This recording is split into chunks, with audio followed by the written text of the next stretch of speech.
Hvad vil du høre fra mig? Du har allerede ødelagt min morgen.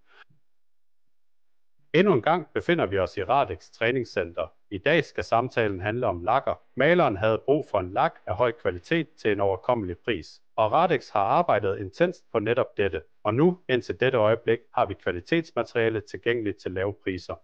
Først vil jeg fortælle om Økolak, men denne gang er det Økolak, den økonomiske lak.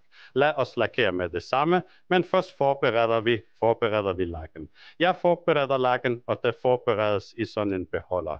Det er RCS2. Den del vi har, den lille, en færdig blanding på ca. 150 ml vil være passende. Ja, denne blanding er klar, så er sagen som følger. Så når vi bruger tonet lak, overfladen kan ikke længere, den lakerede overflade kan ikke poleres, for når man polerer, bliver nogle områder mere dækkende. Derfor vil farven på overfladen, altså på det sted, se lysere ud.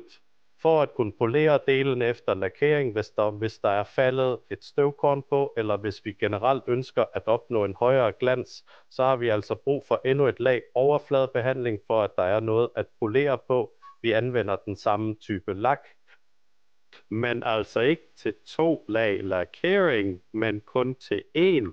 Så har vi også den anden blanding klar, som vi skal påføre som det 3. lag.